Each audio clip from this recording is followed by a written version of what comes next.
banyak Tuhan. Kami butuh sesuatu yang dari Allah sendiri datangnya.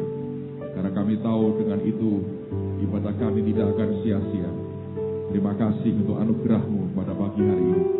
Curahkan roh hikmat, wahyu dan pengertian bagi setiap kami Tuhan, yang membuat kami sanggup memahami dan mengerti akan isi hati-Mu yang terdalam.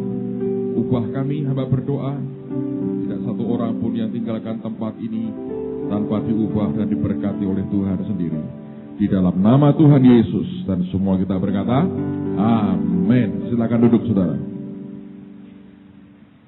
Pagi ini saya ingin bagikan sesuatu yang mungkin akan membutuhkan perhatian yang lebih baik lagi dibandingkan biasa-biasanya. Bukan berarti apa yang ada ini paling hebat di antara sebelumnya, tetapi memang sedikit rumit dan saya berdoa Tuhan akan menjelaskan dalam kehidupan kita sekalian. Sudah cukup lama sebetulnya hal ini jadi kepedulian yang cukup mendalam. Tapi saya berkata sampai Tuhan bisa menunjukkan dengan jelas apa yang Dia sebetulnya inginkan, sukar sekali kita bisa bicara secara terbuka. Nah, saya merasa pagi hari ini adalah waktunya untuk kita bisa dengan terbuka belajar akan beberapa hal yang mungkin selama ini tidak pernah disentuh dalam kita mendengar firman atau kita belajar firman Tuhan. Nah, saya ingin coba perlahan-lahan ya sampaikan kepada saudara. Tolong saya sungguh-sungguh minta konsentrasi saudara. Dan saya berdoa kita bergantung kepada pekerjaan roh Tuhan pada pagi hari ini untuk bisa menjelaskan kepada Anda apa yang sebetulnya Tuhan mau dalam kehidupan kita. Amen, saudara. Nah, saya mau mulai dengan begini. Kita sebagai orang percaya dalam kehidupan kita ini berlaku dua hukum sebetulnya. Saya mau ulang ya.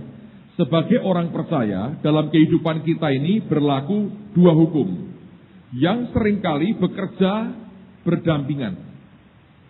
Yang pertama adalah hukum natural, yang kedua hukum supranatural. Hukum natural bekerja oleh karena kita ini manusia biasa, yang tidak abadi. Roh kita abadi, tapi tubuh kita tidak. Ya, tinggal dalam dunia yang juga tidak abadi oleh karena dosa. Jadi ada hukum natural. Kalau hukum ini dilanggar, saudara dan saya akan kena akibatnya. Itu aja. Ya, saya harap ini jelas sekali. Contoh hukum natural, Pak, sederhana. Kita mengenal katakanlah hukum gravitasi, daya tarik bumi. Kalau benda dilemparkan ke atas, jatuhnya kemana? Ke bawah. Kecuali Anda bisa menggunakan berbagai cara dan metode dan teknologi yang bisa menanggulangi gravitasi seperti misalnya yang dipakai oleh pesawat terbang. Anda naik ke atas, tetap naik.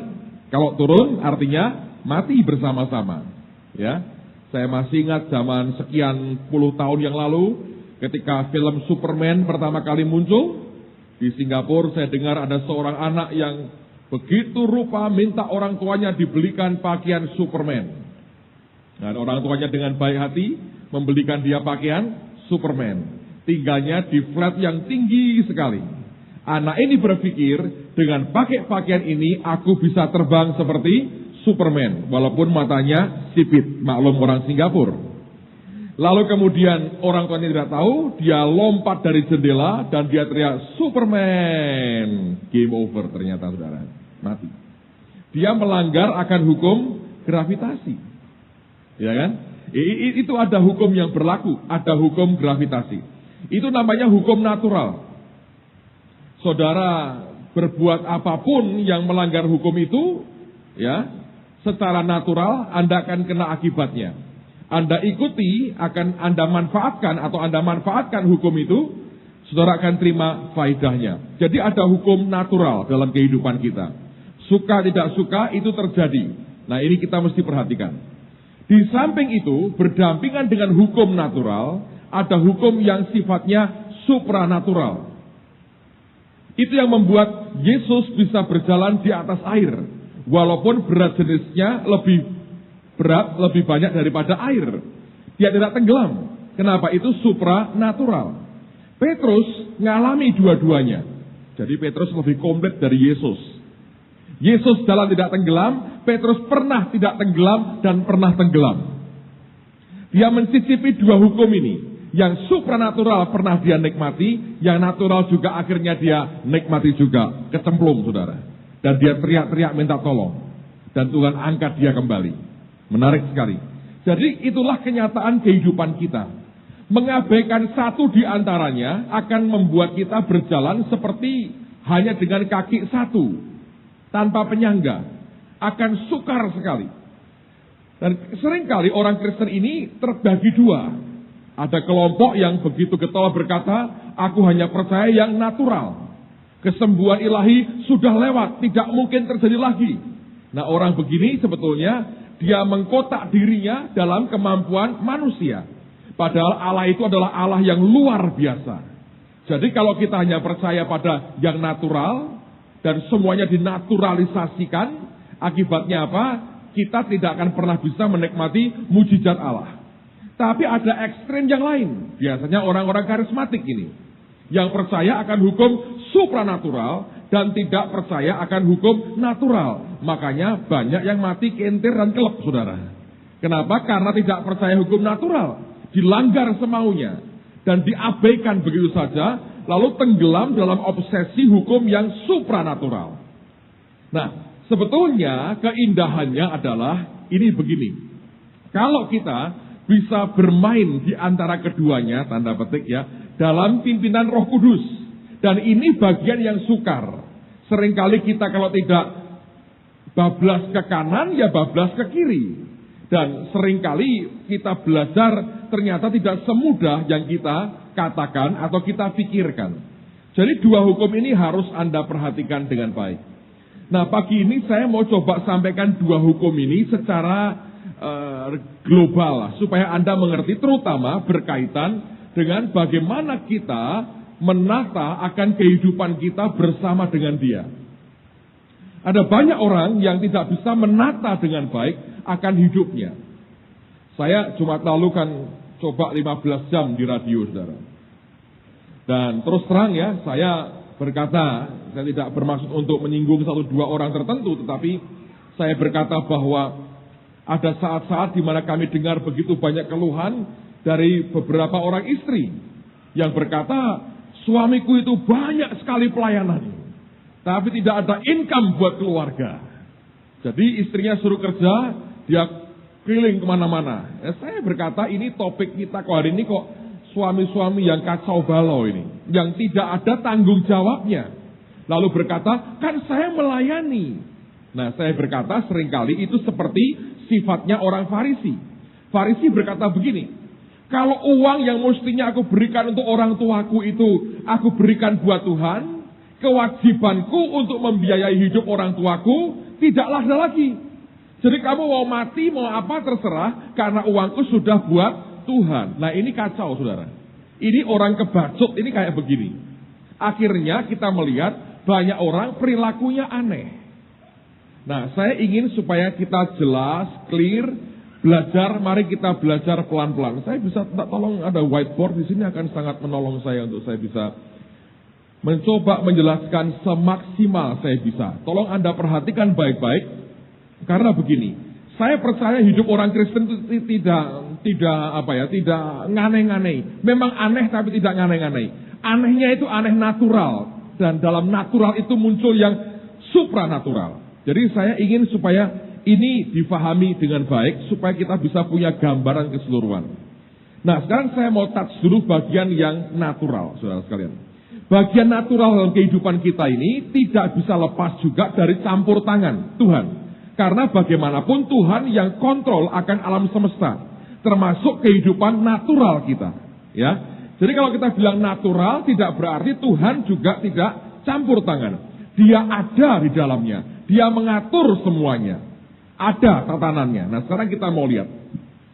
Sebagian sudah saya sampaikan kepada anak-anak youth beberapa minggu yang lalu. Tapi saya mau ulanglah beberapa hal begini. Kalau kita perhatikan kehidupan kita ya. Siklus kehidupan manusia ini. Atau tahapan-tahapan kehidupan manusia ini. Ternyata kalau kita baca di Alkitab. Dari pihak Tuhan itu juga ada usia-usia Yang bisa membuat orang berkata, di usia itulah sebetulnya aku bisa mencapai titik puncak dalam jatahku masing-masing di hadapan Tuhan. Saya mau ulang begini. Setiap kita harus mengerti bahwa Tuhan dengan kita itu punya jatah masing-masing. Ya, kalau saya berkata keberhasilan atau puncak, jangan dibedakan satu dengan yang lain. Puncak yang benar adalah kalau kita mencapai apa yang Tuhan tetapkan dalam kehidupan kita. Itu yang mestinya kita mesti pegang. Kalau kita membandingkan dengan orang lain, gak ada gunanya. Itu akan membuat kita akhirnya sakit hati, kecewa, iri, dan sebagainya. Tuhan tidak pernah panggil kita untuk lebih baik dari orang lain. Tuhan panggil kita supaya kita menggenapkan oleh anugerah Tuhan apa yang Tuhan tetapkan dalam kehidupan kita. Nah, ternyata ada usia-usia di mana Tuhan menetapkan, walaupun tidak dikatakan seperti itu, tapi indikasinya jelas. Ada usia-usia di mana Tuhan berkata, itulah usia kematanganmu. Dan dalam usia kematangan seseorang itu, Tuhan berkata, engkau bisa meraih suatu puncak tertentu bersama dengan aku. Nah, kalau kita perhatikan dalam 3 tokoh yang akan saya bacakan, ketiga orang ini sebetulnya, mereka meraih puncaknya, itu ketika mereka berusia 30 tahun. Jadi Anda mesti perhatikan ketika Anda berumur 30 tahun. Wah, Pak, ini sudah lewat buat saya. Nanti ada firman buat yang sudah kelewatan, saudara. Tapi saya mau lihat akan step-stepnya. Saya mau tanya, siapa yang usiamu masih di bawah 30 tahun? Angkat tangan tinggi-tinggi. Oke, siapa yang sudah di atas 30 tahun? Angkat tangan tinggi-tinggi. Oke, saya juga termasuk yang sudah kelewat, saudara, sebetulnya. Jadi nggak apa-apa lah, ya. Mari kita belajar bagian firman Tuhan. Kalau tidak buat Anda, ya buat anak cucumu kelak, oke? Umur 30 ini umur yang indikasinya kuat di Alkitab bahwa kita bisa meraih suatu puncak tertentu. Umur 30. Minimal kita memasuki suatu alam puncak tertentu dari rencana Tuhan dalam kehidupan kita. Nah, idealnya begini. Kalau Anda sudah terima Tuhan sejak masa remaja, itu keuntungannya besar. Karena kita sudah mulai jalan di dalam anugerah, masuk dalam rencana Allah dalam kehidupan kita. Kalau Anda ikut dengan setia, proses Tuhan dalam kehidupanmu, pada waktu usia seperti ini, mestinya kebanyakan secara naturalnya Tuhan, Anda dan saya ini mulai masuk dalam inti rencana Tuhan dalam kehidupan kita. Nah, lihat akan 3 tokoh, Lukas 3 ayat 23. Tidak tanggung-tanggung saya berikan contoh pertama itu Yesus sendiri. Lukas 3 ayat yang ke-23. Lukas pasal 3 ayat yang ke-23. Alkitab berkata, ketika Yesus memulai pekerjaannya, ia berumur kira-kira 30 tahun. Dan menurut anggapan orang, ia adalah anak Yusuf, anak Eli. Jadi ketika Yesus itu memulai pekerjaannya, ia berumur kira-kira 30 tahun. Nah, ada orang berkata begini, Pak, nah ya Alkitab berkata, baru mulai kerja Pak, umur 30. Aku ini baru 29 setengah. Jadi kalau nganggur hari ini, ongkang-ongkang nggak apa-apa. Nanti umur 30 baru mulai kerja. Ada yang ngomong gitu. Nah, saya berkata, hati-hati. Yesus itu mulai kerja, yang pertama dia buat memang kecil-kecilan. Cukup air diubah jadi anggur. Lah Anda mau mengubah apa? Ya, saya warungan dulu, itu bukan air jadi anggur, saudara. Yesus itu langsung pabrik anggur. Gitu. Tempayan diisi air, langsung jadi anggur, langsung dinikmati. Jadi memulai pekerjaan di sini tidak berarti dari nolnya itu umur 30. Dia sudah membayar harganya, dia sudah ikut proses Tuhan sejak masa kecilnya. Hidup dalam ketaatan dengan Tuhan. Ketika dia mencapai umur ini, dia memulai pekerjaannya. Dan mujizat pertama yang dia buat adalah air berubah menjadi anggur. Itu kan suatu mujizat perubahan yang sangat hebat sekali. Itu masuk pada alam puncak dari rencana Tuhan. Dan Yesus tetap naik loh, kalau Anda perhatikan. Luar biasa. Cuma 3,5 tahun, tapi dampaknya besar sekali. Ini Yesus. Orang kedua adalah Yusuf. Lihat Kejadian pasal yang ke-41 ayat yang ke-46.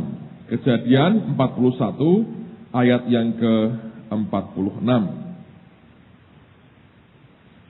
Kejadian 41 ayat 46. Kejadian 41 ayat yang ke-46. Alkitab mengatakan Yusuf berumur 30 tahun ketika ia menghadap Firaun, raja Mesir itu. Maka pergilah Yusuf dari depan Firaun, lalu dikelilinginya seluruh tanah Mesir. Jadi ketika dia diangkat sebagai raja muda atau orang kedua di Mesir, yang berkuasa atas seluruh Mesir, kecuali tatanya Firaun, Alkitab berkata, dia berumur berapa? 30 tahun. Jadi, baik Yesus maupun Yusuf, mereka mulai masuk pada puncak inti kehendak Tuhan ketika dia berusia 30 tahun. Jadi ini sebetulnya usia luar biasa. Usia luar biasa. Contoh ketiga, lihat di 2 Samuel pasal yang kelima. 2 Samuel pasal yang kelima. Perhatikan pada ayat yang keempat. 2 Samuel pasal yang kelima, ayat yang keempat. 2 Samuel 5 ayat yang keempat. Daud berumur berapa? 30 tahun. Waktu ia menjadi raja, 40 tahun lamanya ia memerintah. Jadi sebelum ini dia Raja Yehuda. Ketika dia berusia 30 tahun, dia raja atas seluruh Israel. Dia ada pada alam puncak inti kehendak Tuhan dalam hidupnya. Nah, dari 3 contoh ini saya menyimpulkan indikasinya kuat bahwa dari pihak tatanan Tuhan ada usia-usia yang Allah tetapkan. Di usia ini engkau bisa mencapai suatu puncak yang luar biasa bersama dengan Tuhanmu. Nah, banyak orang Indonesia berpikir bahwa kalau berhasil itu usia 50, nanti 60 baru berhasil. Sebelumnya itu tidak usah dipikirkan. Saya berkata salah. Saya berkali-kali berkata beberapa minggu ini saya beri contoh yang paling simple. Kalau Anda penggemar sepak bola, saya selalu berkata, ya Anda tidak nonton 21 orang yang kebanjiran sehingga harus pakai celana pendek lalu main bola. Bukan itu. Yang Anda tonton di Liga Italia, Liga Inggris, itu ya siapapun nama mereka, Anda sedang menonton 21 orang milioner nendang bola sebetulnya. Begitu pertandingan selesai, mereka pulang bukan naik Daihatsu, naik Bemo, bukan. Mereka keluar naik Jaguar, naik Ferrari, saudara. Anda nonton 22 milioner sedang main bola. Anda nonton Westlife, berapa gelintir, 5-6 gelintir orang. Anda nonton para milioner sedang nyanyi sebetulnya. Itu bukan orang di traffic light yang tidak punya kerja. Di Bandung lebih kreatif. Pakai pakaian khas daerah, pakai tape menari. Lumayan kita kasih duit biar tariannya. Ya, tapi yang kita tonton itu adalah orang-orang dan usia mereka 20 tahunan ke atas. Itu di bawah 30 semua, saudara. Begitu usia mereka 30, pensiun mereka. Nikmati hidup sampai nanti umur 70-80 tahun. Sementara kita seringkali tidak bertanggung jawab dengan kehidupan kita, kita membuang waktu kita sia-siakan. Nah, kalau Anda baca ya, coba nanti saudara ya, siapa yang sudah baca buku 7 Jemaat dalam Kitab Wahyu? Coba angkat tangan tinggi-tinggi. Yang lain perlu bertobat, saudara. Habis bukunya, saya nggak tahu kapan akan keluar lagi. Nanti kalau keluar ada cari ya. Itu Pak Yusak jelasin, saudara. Dari itu jemaat yang tertinggi sebetulnya di hadapan Tuhan itu jemaat bukan Philadelphia, tapi Laodikia. Laodikia itu adalah jemaat yang di surga tempatnya paling tinggi. Karena apa? Dia tinggal bersama dengan Tuhan. Tapi di dunia ini dia diberkati, dia kaya. Ini orang kaya, surga dan dunia dapat dua-duanya. Yang paling tinggi sebetulnya Laodikia. Coba Anda baca itu. Ikuti. apa yang beliau ajarkan. Kita akan dibuat kaget. Ternyata yang paling tinggi itu Laodikia. Di sana paling hebat, di sini luar biasa. Nah, tapi kalau seenaknya nggak dapat apa-apa, saudara. Memang urusan kekayaan nanti kita mesti perhatikan, ada banyak warning yang kita mesti perhatikan dan kita mesti berhati-hati. Tapi lihat dulu, ini usia yang sebetulnya luar biasa. Dalam Bilangan pasal 4, coba silakan dibuka dulu, Bilangan pasal yang keempat.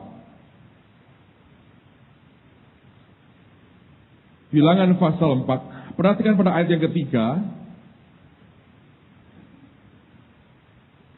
Ada peraturan yang ditetapkan di sini. Bilangan 4 ayat yang ketiga. Alkitab berkata, hitunglah yang berumur 30 tahun ke atas sampai yang berumur 50 tahun. Semua orang yang kena wajib tugas supaya mereka melakukan pekerjaan di kemah pertemuan. Jadi para imam itu tugasnya umur 30 sampai umur 50. Jadi Allah memberikan kepada kita 20 tahun untuk meraih semaksimal mungkin yang Allah sediakan dalam alam puncak inti kehendak Tuhan di dalam kehidupan kita. Jadi usia 30 sampai 50 sebetulnya itu usia hebat-hebatnya orang. Dan Tuhan mengerti, Dia menata begitu, itu puncak kekuatan orang. Dan Tuhan berkata, di situ mereka bisa meraih semua yang maksimal yang aku sediakan bagi mereka. Nah, repotnya banyak orang tidak menyadari, memang bayarnya harus dari muda. Nah, banyak orang ininya sembarangan. Lalu tiba-tiba terasa sudah kayak saya begini ini hampir 40. Saya heran, menurut saya masih 17 saya ini. Ternyata setelah saya lihat hampir 40. Kok bisa ya saya 40? Ya saya coba rem lah. Matahari saya suruh perintahkan berhenti. Tidak berhenti juga, saudara. Jadi akhirnya hampir 40. Pak Yusak nanti lusa 67. Luar biasa. Pengen pulang. Belum pulang-pulang. Masih sehat. Emang saya berdoa, Tuhan, sebelum bukunya jadi 3-3, jangan pulang dulu, karena saya ingin dia yang baca dulu supaya kasih approval dengan kami. Dan minggu depan ini buku ketiga akan keluar, sudah selesai sebetulnya, tapi Anda baru dapat mungkin lusa paling cepat Anda bisa dapetin hidup bergaul karib dengan Tuhan pada bagian yang ketiga ini. So, ada hal yang kita mesti bayar di sini. Saya sudah sampaikan kepada anak-anak youth, Anda sudah mengerti. Tapi ada bagian di sini yang lain. Nah, ketika kita mencapai usia 30 sampai 50, ini Anda sudah pada titik puncak yang luar biasa. Tapi kemudian, pada usia tertentu itu, ketika 50 ke atas, sudah mulai terjadi pergeseran. Anda harus perhatikan ini. Pergeseran oleh karena secara fisik, kekuatan kita sudah mulai berkurang. Apalagi kita orang Indonesia. Ya toh, kalau orang di barat itu usianya lebih panjang rata-rata. Kita ini kena banjir, tanah longsor, gempa bumi, kelaparan, panas terik, segala macam ya. TBC, demam berdarah, macam-macam lah di sini. Kudis, segala macam.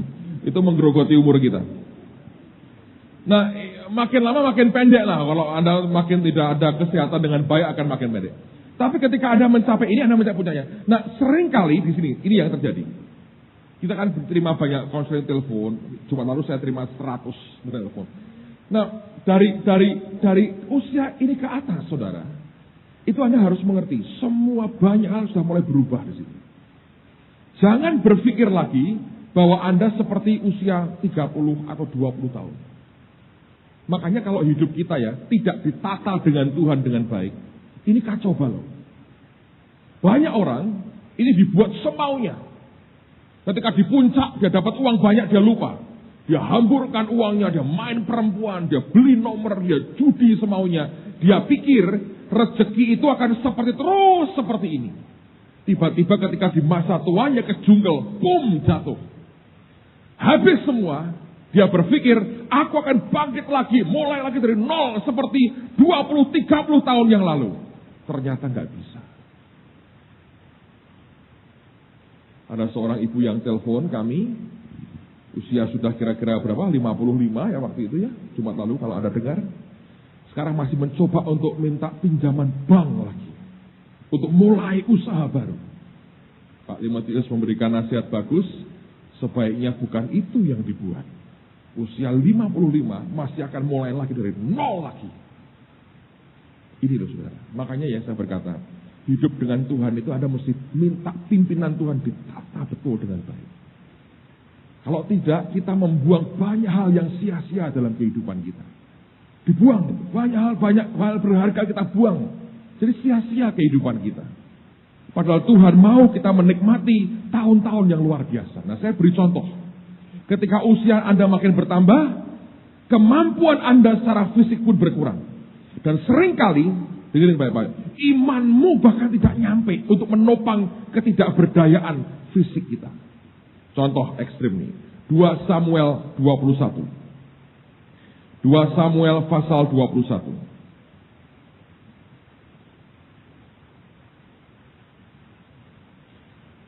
Samuel 21, lihat pada ayat yang ke-15, 16 dan 17. 2 Samuel 21 ayat yang ke-15, 16 dan ayat yang ke-17. Kita masih bicara sisi hukum natural dalam kehidupan kita. 2 Samuel 21 ayat 15. Ketika terjadi lagi peperangan antara orang Filistin dan orang Israel, maka berangkatlah Daud bersama-sama dengan orang-orangnya, lalu berperang melawan orang Filistin, sampai Daud menjadi letih lesu. Ini kan orang beriman, Pak. Ya, tapi dia natural. Dia manusia biasa. Dan ingat, ini usianya sudah tua. Kalau Anda perhatikan ya, ini sudah menjelang akhir daripada hidupnya sebetulnya. Dia di usia senja sebetulnya, kalau Anda perhatikan itu. Ya, Alkitab berkata, sampai Daud menjadi letih lesu. Yisbi-Benob yang termasuk keturunan raksasa, berat tombaknya 300 shikal tembaga, dan ia menyandang pedang yang baru, menyangka dapat menewaskan Daud. Kok begitu kenapa? Iya, kelihatan. Raja ini sudah capek sekali, tidak berdaya, dan dia berkata, aku bunuh dia sekarang. Nah, kalau Anda perhatikan, ini masih keluarga besarnya Goliat yang pernah dibunuh oleh Daud. Ingat ya, waktu dia umur belasan tahun, kita berkata cuman bawa 1 batu licin di umbannya yang 4 dia simpan, dia lemparkan saudara, kena jidatnya dan dia bunuh Goliat. Dengan 1 lemparan, dia robohkan raksasa. Sekarang ketika dia sudah tua, memang dia tambah pengalamannya dengan Tuhan. Tapi kekuatan fisiknya terbatas ternyata. Dia berperang kelelahan dan dia hampir mati. Loh Pak, mana imannya? Imannya tetap luar biasa. Tapi ingat, ada hukum natural yang tidak memungkinkan dia seperti sekian tahun yang lalu. Memang ada orang-orang seperti Kaleb. Umurnya sudah 80 tahun, aku masih seperti 40 tahun yang lalu. Ada, tapi tidak banyak. 1-2 iya. Oh, Anda berkata, saya seperti Kaleb Pak. Nah, coba, apakah engkau hari ini kuat menghadapi raksasa? Kalau engkau berkata, aku seperti Kaleb, 80 tahun kemudian pun aku masih hebat. Engkau membuktikan hari ini seorang giant killer. Karena Kaleb bukan ketika waktu tua baru muncul keperkasaannya. Tidak, dari mudanya dia memang perkasa. Right? Nah, Daud mengalami hal yang berbeda. Teruskan. Tetapi Abisai, anak Seruya, datang menolong Daud. Nah, lihat, sudah mulai butuh orang lain toh. Dulu dia sendiri tidak perlu orang lain. Ya sikat Goliat. Tapi hari itu berbeda sekali. Lalu merobohkan dan membunuh orang Filistin itu. Pada waktu itu orang-orang Daud memohon dengan sangat kepadanya, kata mereka, janganlah lagi engkau maju berperang bersama-sama dengan kami, supaya keturunan Israel jangan punah bersama-sama dengan engkau. Mungkin ini tafsiranku sendiri. Zaman perang Daud berkata, sudah tuwek nih, jangan perang lah. Kenapa? Nek ana Batseba meneh aku nek nang omah tiba meneh katanya. Ayo perang lah. Dulu pernah di rumah kan tinggalnya nonton orang mandi jatuh saudara. Dia waktu zaman perang mau di rumah dia ingat kalau ada Batsheba, Tante Potifar, dan Encik Dirilah, wah aku bisa jatuh ini katanya. Sudahlah, gua perang lah, tua-tua begini perang. Dan dia pakai pedangnya Goliat, kalau perang dia gemeter juga, pedangnya gede. Perangnya sudah lemes. Dia sudah bisa bunuh banyak orang, ketemu raksasa, dia bilang mati aku sekarang. Dulu memang dia masih kuat, makanya perang. Orangnya berkata, sudahlah kamu tinggal di rumah, ntar gua jatuh lagi. Lu udah kagak kuat, pulang aja nggak apa-apa, kamu udah tua katanya. Iya dah, pulang dia saudara, supaya kamu jangan punah. Lihat ya, ketika umur bertambah, Anda tidak bisa berkata, aku masih kayak begitu. Enggak. Sudah mulai bergeser itu peranannya. Nangkap saudara ya. Jadi waktu usia bertambah itu geser sekali. Pertama di depan, sekian puluh tahun di depan, wah hebat sekali. Ketika usia makin bertambah, dia sadari, aku tidak bisa di depan terus. Dia mulai geser fungsinya. Dan ketika dia paksakan diri, dia hampir mati itu saudara. Nah di sini kita mesti perhatikan, makanya saya berkata, ini paling ideal. Dari muda Anda ikut Tuhan, segenap hati saudara. Segenap hati. Nanti masa tuamu itu luar biasa. Segenap hati. Saya belajar ya kayak hidupnya Pak Yusak gitu ya. Umur berapa dia? Umur 65 dia berhenti kalau tidak salah. 65 dia berhenti. 65 beliau berhenti. Sekarang ya nggak apa-apa, 2 tahun ini rileks di rumah. Itu bukunya keluar jadi berkat. Anda tahu ini buku jadi berkat di mana-mana. Luar biasa. Saya dengar telepon dari Salatiga Jumat lalu, satu keluarga besar baca buku ini, berubah semua hidup mereka, diubah Tuhan. Itu kan luar biasa. Nah, orangnya masih ada. Dia berikan banyak nasihat. Dia mendoakan banyak orang. Tapi sampai hari ini tidak pernah hilang pengaruhnya secara rohani. Tetap luar biasa, mungkin malah makin hebat di mana-mana. Karena ada pergeseran itu. Ya kan? Kekuatan fisik terbatas. Satu hari beliau cerita dengan kami. Dia mendoakan pengurapan di Cirebon. Nah, anak-anak Cirebon itu agak nakal-nakal. Anak-anak Tuhan ya. Jadi kan pengurapan kan antri begini ya. Dihitung kira-kira orang itu 700 misalnya. Oke lah, kira-kira mungkin 4 jam selesai. Dia pikir kuat lah. Satu persatu. Nakalnya begitu mereka didoakan selesai, pulang mereka. Pulang tuh.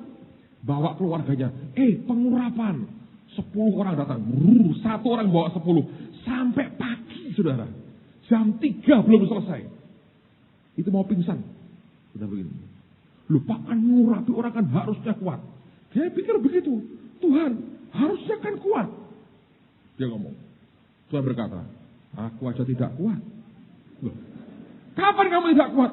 Ya itu disalib itu sampai Simon Kirene harus ngewangi aku, loh. Apa Yesus itu perkasa dipikul salibnya? Enteng. Ora. Darah keluar itu ya lemes saudara. Mana ada Yesus mikul salib? Ayo cepat. Masa ada begitu? Makanya ketika beliau tanya, Tuhan kenapa aku gak kuat? Yesus berkata, aku sendiri gak kuat. Kapan kau tidak kuat? Itu di salib itu. Sampai Simon Kirene yang mikul salib buat aku. Saya lemes. Jadi ada itu Anda harus mesti perhatikan. Ngerti ya saudara? Makanya kalau ini hanya bisa, sebetulnya Tuhan itu ngatur kita sempurna sebetulnya. Sempurna. Sejak muda engkau kenal Tuhan dengan segenap hati. Aduh saya berkata, kalau Anda berkata itu yang luar biasa. Engkau tidak membuang waktu, tidak menghamburkan waktu soalnya. Serius. Nah ini yang seringkali tidak diperhatikan oleh banyak anak Tuhan. Nah, saya berkata loh, ada 2 hukum yang berlaku. Natural dan supranatural. Natural begitu. Saya jujur ngomong pada saudara. Dari kecil, saya ini paling benci olahraga. Gak seneng. Kenapa Pak? Rasi. Gak seneng aja. Suruh lari, suruh apa? Enggak. Ingat saya. Kalau anak-anak rumah damai itu kan, saya lihat kalau sore-sore itu, Jimmy itu, Adi Rai 3 tahun lagi lewat lah sama kamu Jimmy. Serius. Sampai rambutnya aja keluar ototnya. Hebat lah. Saya lihat itu, aduh, luar biasa. Apalagi sekarang Pak Mul kasih mereka kolam renang. Waduh. Olahraga paling bagus sebetulnya Pak Mul itu bukan disedot, Pak. Dibersihkan dengan manual. Waduh, itu tambah kenceng itu anunya. Luar biasa. Jadi, saya itu nggak suka olahraga. Saya nggak suka. Istri saya sudah ngomong ini, aduh, olahraga. Aku lebih suka baca Alkitab. Memang ya. Olahraga buat apa? Saya pakai ayat. Olahraga terbatas kegunaannya. Saya berkata gitu.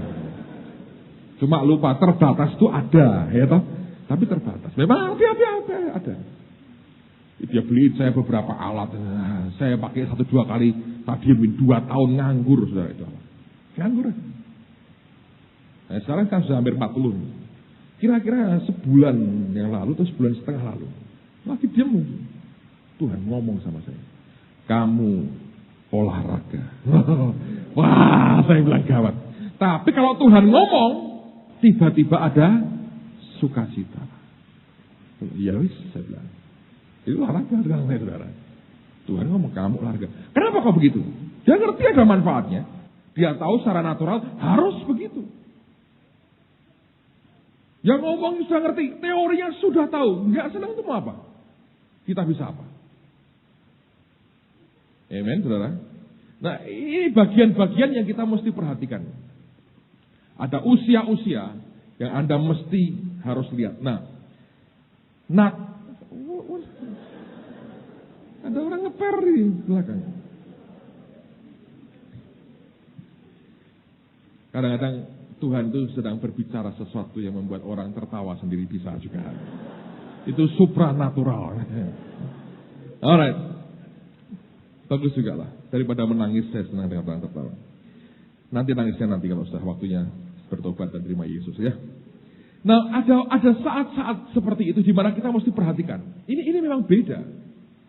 Jadi kalau saudara sudah lewatin begini ya, Anda nggak bisa berpikir bahwa aku masih kuat kayak 17 tahun usia aku, nggak bisa. Lalu dalam hal pekerjaan, dalam hal apa, Anda mesti wise. Edko berkata begini, dosa orang muda itu hawa nafsu. Dosa orang dewasa itu apa? Kesombongan. Ini usia-usia begini ini blekedus semua, kepala itu sudah gede semua. Karena merasa punya duit, merasa hebat. Tapi dosa orang tua itu apa? Curiga. Curiga ini, curiga itu. Karena kapusan terus kan bertahun-tahun, disiak terus uangnya sama orang, curiga. Ada orang senyum aja, wah ini mau apa sama saya? Curiga terus. Karena banyak kepahitannya waktu muda. Ya, ada betulnya lah. Tapi artinya Anda sudah mulai bergerak ya. Bergeraknya berbeda. Lain. Cara lihat semuanya. Lihat gini. Anda tahu orang yang paling parah mendidik anak itu siapa? Opa dan oma. Itu. Mak dan engkong itu. Mbah Kakung dan Eyang Putri itu saudara. Itu paling parah kalau didik anak. Apapun dia kok. Nanti anaknya bukan, bapak dulu sama aku diajar, putri nakal kok, ya serak popo, loh, lainnya saudara. Cara mikirnya semuanya berbeda. Makanya kalau Anda punya anak dititipin ke mbahmu, waduh saudara, melunjak itu anak. Tidak pernah kena rotan didikan. Oh biar rak popo ben, jadi jedor karu-karuan akhirnya. Tidak pernah tahu disiplin. Itu karena ketika umur beda semuanya beda. Cara mikirnya beda. Amen, saudaraku. Nah, Anda mesti perhatikan ini. Perhatikan ini. Dan kultur kita membuat kita berbeda semuanya. Kalau orang barat itu mikirnya nanti pensiun, gitu ya. Mereka paling senang menikmati liburan. Ada istilah, thank God it's Friday. Puji Tuhan, ini Jumat. Artinya sesok pray, weekend. Kalau sudah libur tuh mereka senang. Nah orang Chinese, waduh kok setu. Kenapa? Besoknya Minggu tidak buka toko, uang tidak masuk. Dan kenikmatannya berbeda. Kalau orang Barat ya sampai utang-utang, mereka beli kapal pesiar, mereka beli rumah mewah, ngutangnya ngutang, sak mati nih bayar terus, pokoknya bisa aku nikmati. Nah orang-orang Chinese, nah kalau angkanya di tabungan tuh nolnya tambah banyak, wah itu kenikmatan. Bubur encer nggak apa-apa, tapi nolnya tambah terus. Jadi ngelihat duit itu dengan angka itu sudah, wah. Begitu banknya bangkrut, berhentilah jatuhnya, membeku langsung. Nggak bisa nikmati. Jadi kita mesti balance, saudara. Ya.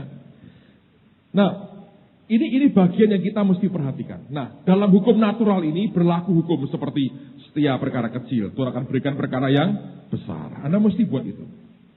Nah, untuk bisa berhasil, saudara mesti setia. Karena setia juga artinya Anda mencintai, Anda mengasihi apa yang saudara sudah kerjakan dalam kehidupanmu.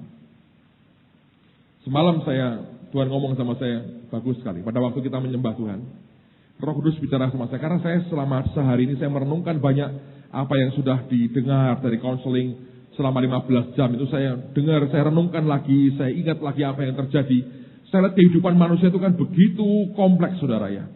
Lalu kemudian Tuhan ngomong sama saya. Dan seringkali saya jujur berkata, ketika banyak problem yang susah, saya nggak bisa memberikan jawaban kecuali mendoakan. Dan Tuhan berkata, kalau kamu mendoakan dengan belas kasihan, itu powerful sekali. Dan dia berkata begini, kalau engkau melayani aku, motifmu belum sampai menyenangkan hati Tuhan.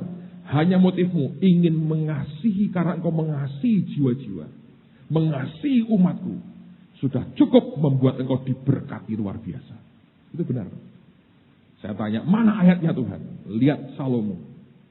Tuhan tanya, kamu minta apa Salomo? Dia berkata, berikan aku hikmat dan pengertian supaya aku dapat menghakimi akan umatmu ini.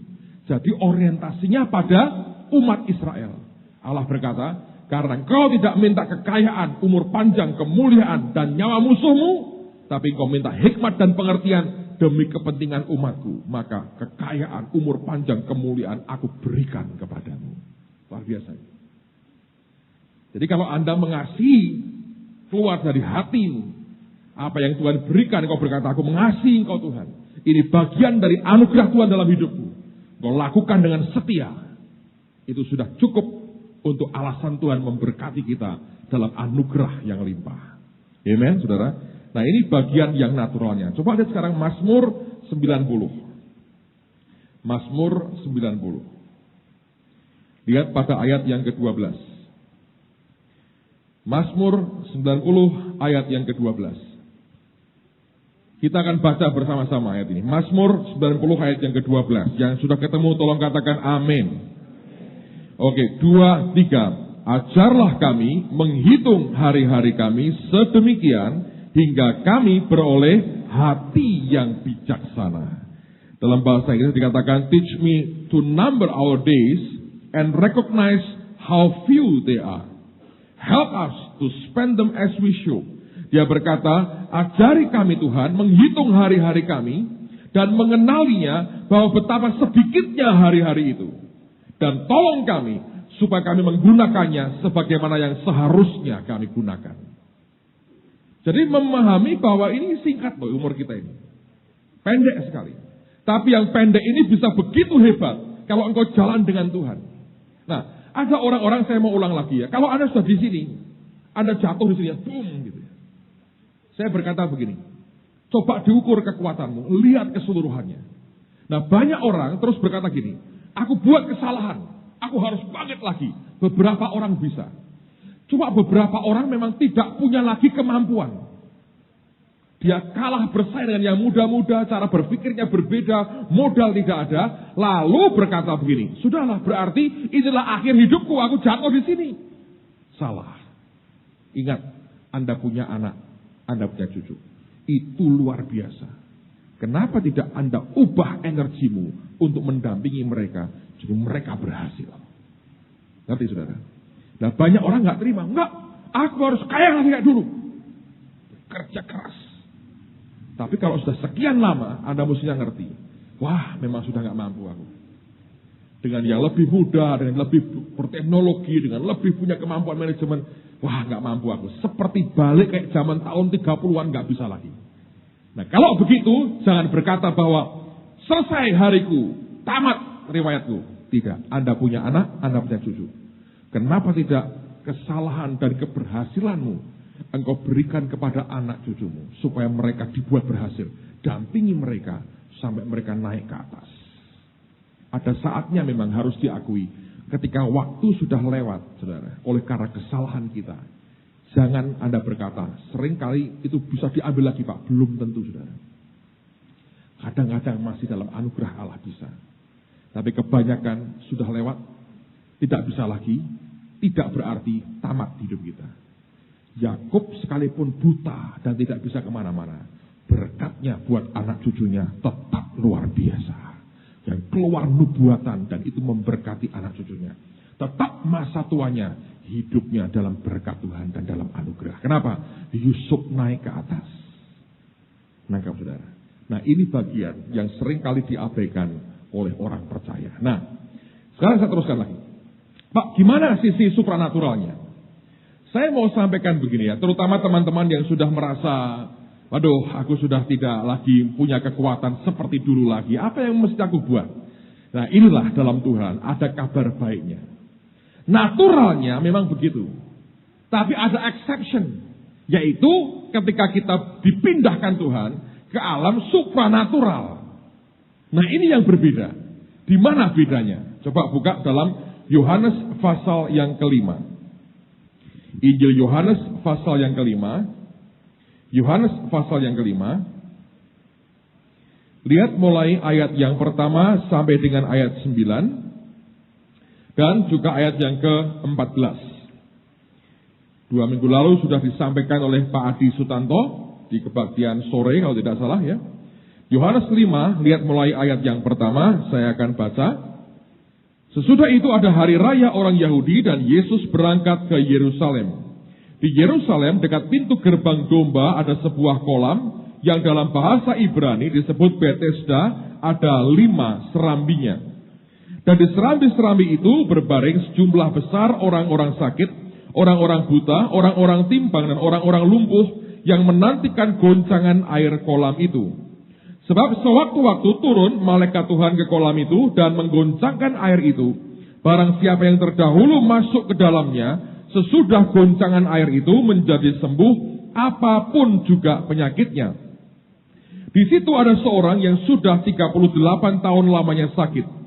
Ketika Yesus melihat orang itu berbaring di situ, dan karena ia tahu bahwa ia telah lama dalam keadaan itu, berkatalah ia kepadanya, maukah engkau sembuh? Nah perhatikan ayat yang ke-6, saya mau ulang lagi. Alkitab berkata, ketika Yesus melihat orang itu berbaring di situ, dan perhatikan, karena ia tahu bahwa ia telah lama dalam keadaan itu. Jadi alasannya Tuhan datangi karena tahu sudah terlalu lama dalam keadaan itu. Berkatalah ia kepadanya, maukah engkau sembuh? Jawab orang sakit itu kepadanya, Tuhan, tidak ada orang yang menurunkan aku ke dalam kolam itu apabila airnya mulai goncang. Dan sementara aku menuju ke kolam itu, orang lain sudah turun mendahului aku. Kata Yesus kepadanya, bangunlah, angkatlah tilammu dan berjalanlah. Dan pada saat itu juga sembuhlah orang itu, lalu ia mengangkat tilamnya dan berjalan. Tetapi hari itu hari Sabat. Kita lompat ayat yang ke-14. Kemudian Yesus bertemu dengan dia di dalam bait Allah, lalu berkata kepadanya, engkau telah sembuh, jangan berbuat dosa lagi, supaya padamu jangan terjadi yang lebih buruk. Jadi rupanya begini saudara, ini orang pernah berbuat dosa. Karena itulah Tuhan berkata, jangan berbuat dosa lagi. Ya, apa yang dia derita itu akibat dari dosa yang pernah dia buat. Entah apa tidak jelas. Karena kesalahan dan dosanya, dia mengalami kejatuhan dalam bentuk penyakit. Dan itu dia tidak bisa keluar dari kondisi itu selama waktu yang cukup lama. 38 tahun sakit, entah berapa tahun dia menunggu di kolam Bethesda. Nah, kolam Bethesda, sekalipun itu merupakan sesuatu yang supranatural, itu bicara sebetulnya tentang hukum natural. Karena Alkitab berkata, siapa yang terdahulu masuk, ketika goncangan air terjadi, apapun juga penyakitnya dia akan sembuh. Berarti dibutuhkan orang yang paling cepat. Yang paling cepat ambil keputusan, melangkahnya paling cepat, dan yang paling kuat untuk ambil keputusan masuk, dan orang itu sembuh. Jadi ini sebetulnya hukum natural. Ya, di sekolah. Kalau Anda yang paling pinter, Anda dapat juara. Anda yang paling cepat, Anda juara olahraga. Anda yang paling kuat, Anda petinju hebat. Anda paling brilian, paling bijaksana. Jadi seorang bapak yang luar biasa. Jadi hukum natural berkata, harus yang paling. Yang paling baik, naturally, itu yang paling luar biasa. Orang ini tidak paling. Ya bertahun-tahun dia menantikan saatnya, dia mencoba merangkak, dan tidak pernah jadi orang yang pertama. Yesus tahu itu karena dosanya, dan keluar belas kasihannya. Dan dia berkata, maukah engkau sembuh? Dan dia berkata, Tuhan, tidak ada orang tolong aku. Dan selalu ada orang mendahului aku. Dia menyalahkan dua pihak. Toh? Pak Adi pernah berkata, satu dia menyalahkan orang lain, yang dia anggap, mestinya dia bisa tolong saya. Tapi aku tidak ditolong. Nah ini dia. Orang kalau sudah terlalu lama, dalam keadaan stuck. Dengar baik-baik saudara ya. Beberapa dari Anda, itu yang ngomong mas saya. Beberapa dari Anda, dulu pernah luar biasa, jatuh. Terus cukup lama, tidak bisa bangkit-bangkit. Hati-hati, Anda bisa kepahitan seperti orang ini. Yang pertama kepada siapa? Kepada orang yang Anda harapkan menolong saudara, tapi tidak menolong. Kenapa tidak menolong? Karena kalau Anda berharap kepada manusia, Alkitab berkata, terkutuklah orang yang mengandalkan manusia. Tapi yang kedua, Anda bisa kepahitan dengan orang yang lebih berhasil dari saudara. Dia kok lebih cepat, kok lebih hebat, kok lambat. Akhirnya kepahitan dengan siapa? Dengan Tuhan. Tuhan tidak adil. Padahal itu karena persoalanmu sendiri. Selama ini engkau mengharapkan dari yang natural. Tapi kemudian Yesus berkata, maukah engkau sembuh? Itu pun dijawab dengan jawaban natural. Tapi Yesus itu kalau sudah memberikan pertolongan, dia beri pertolongan. Kadang-kadang tidak masuk akal. Jelas alasannya apa? Tidak jelas. Tapi dia berkata, bangun, angkat tilam dan berjalan. Ternyata kalau Anda baca, sebelum dia angkat tilam, disembuhkan dulu, saudara. Dulu saya di sekolah minggu diajarnya kebalik. Anak-anak itu, laki-laki itu diberitahu oleh Yesus bangkit. Lalu dia mencoba merangkak, dia bangkit, dia coba dengan berat, dia angkat tilamnya, dan ketika dia angkat tilamnya, rontoklah penyakitnya dan sembuhlah ia. Ternyata kebalik, saudara. Makanya jadi guru sekolah minggu baca yang benar. Alkitab berkata, seketika itu juga sembuhlah ia, baru diangkat tilamnya, dicangking, mulih, ulang, saudara. Ngerti? Jadi Tuhan kalau memerintah, dia bertanggung jawab.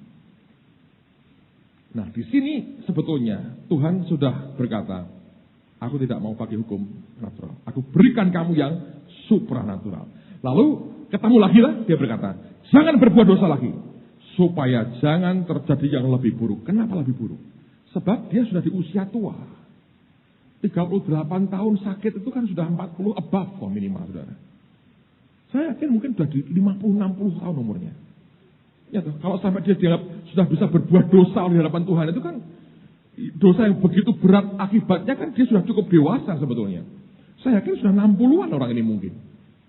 Dan kalau lebih buruk lagi, kamu tidak akan kuat lagi nak nongkrongin kolam Bethesda lagi.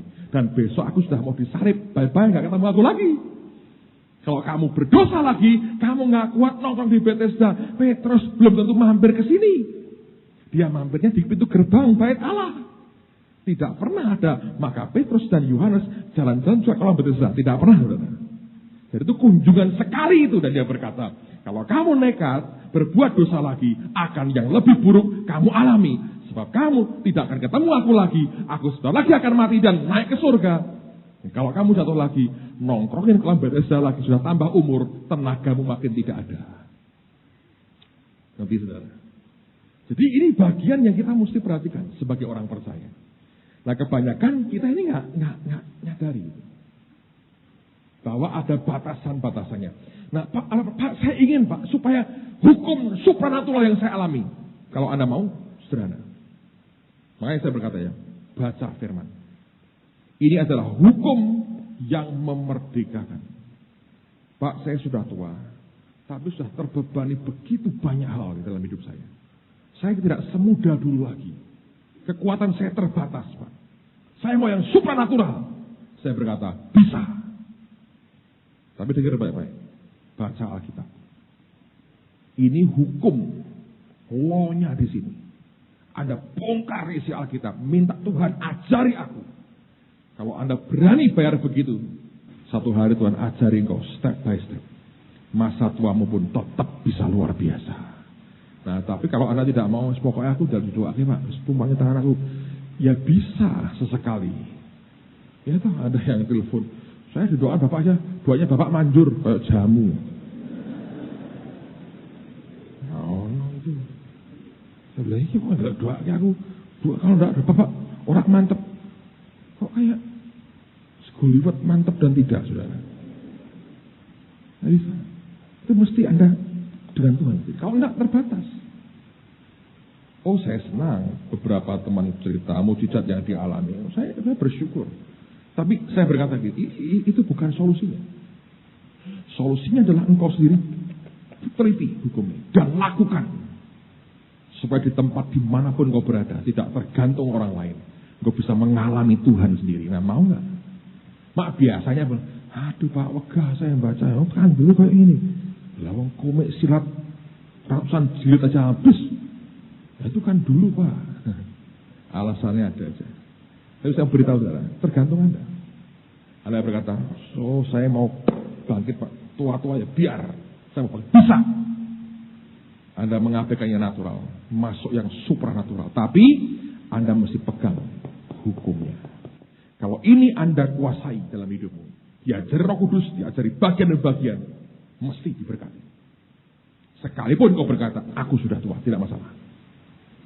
Tapi baiknya, kalau Anda masih belum terlambat, dari muda bayar harganya. Karena bayar dengan Tuhan, sekaligus engkau juga diajari hal yang supranatural dari Dia.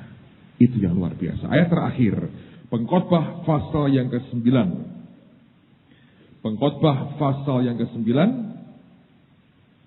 ayat yang ke-11. Pengkhotbah 9 ayat 11. Anda perhatikan ini ayat luar biasa. Saya bacakan dulu bahasa Indonesianya. Nanti kita lihat lagi akan terjemahan yang lain. Pengkhotbah 9 ayat 11 katakan, lagi aku melihat di bawah matahari bahwa kemenangan perlombaan bukan untuk yang cepat. Kalau Anda baca di The Living Bible, dikatakan begini, bahwa kemenangan perlombaan bukan selalu, tidak selalu untuk yang cepat. Dan keunggulan perjuangan tidak selalu untuk yang kuat. Juga roti tidak selalu untuk yang berhikmat. Kekayaan tidak selalu untuk yang cerdas. Dan karunia tidak selalu untuk yang cerdik cendekia. Karena waktu dan nasib, bukan nasib, tapi kesempatan dialami mereka semua. Ya, jadi betul bahwa ada secara natural ya, orang yang cepat itu menang dalam perlombaan. Ya tuh kalau Anda lihat orang lari 100 meter itu kan, wah paling cepat dia. Ya dia menang ya. Tapi Alkitab berkata tidak selalu. Berarti masih ada kesempatan buat yang lain. Yang tidak merasa bahwa aku yang terbaik, tercepat, terkuat. Masih ada kesempatan. Dan dikatakan, keunggulan perjuangan tidak selalu untuk yang kuat. Tapi kita melihat toh banyak orang-orang kuat menang dalam perjuangan, dalam peperangan. Tapi tidak selalu. Kalau Anda merasa Anda tidak lebih kuat dari musuhmu, Daud pun bisa membunuh Goliat. Tidak selalu. Roti bukan untuk yang berhikmat. Nah, betul, orang berhikmat, orang pinter kerja, makannya kenyang dia. Income-nya banyak. Kalau Anda merasa kurang hikmat, tidak berarti Anda akan kelaparan. Karena roti tidak selalu untuk yang berhikmat. Kekayaan bukan untuk yang cerdas. Tapi nyata toh, banyak orang kaya karena cerdas ya. Tapi kalau Anda merasa tidak cerdas, Alkitab berkata kekayaan tidak selalu untuk yang cerdas. Karunia bukan untuk yang cerdik cendekia. Karena waktu dan kesempatan dialami mereka semua. Jadi ada waktu dan kesempatan. Alkitab berkata Anda harus di tempat yang tepat pada waktu yang tepat. Right time and right place. Kalau ini Anda punya, dan yang bisa memberi ini siapa? Cuma Tuhan. Bahasa Jawanya dilalah. Gitu ya. Pas lagi lapar, pas ditawari makan. Pas lagi pengen baju, pas dapat hadiah Natal baju. Pas jam tangannya rusak, pas nemu jam tangan. Pokoknya serba ngepas. Waktu tepat, di tempat yang tepat. Ya tak? Pas lagi pengen menikah, pas ada gadis patah hati di depan kata. Pas gitu. Ya. Pas ya. Itu kok ngepas terus ya. Ada. Itu namanya anugerah. Saudara. Itu yang supranatural. Ngepas. Jangan dipas-pas no. Kayak Cinderella itu. Yang bukan pemilik sepatunya dipotong ibu jarinya. Tetap tidak bisa. Pas. Semua kalau dari Tuhan itu, ya kok dilalah ya. Dilalah kersane ngalah itu namanya saudara. Bisa pas. Pas. Pas. Saya harap pagi ini Anda cukup bingung. Tapi saya berdoa Roh Kudus akan menjelaskan kepada saudara. Apa yang terbaik buat kehidupan kita masing-masing. Amen, saudaraku. Mari berdiri sama-sama. Haleluya.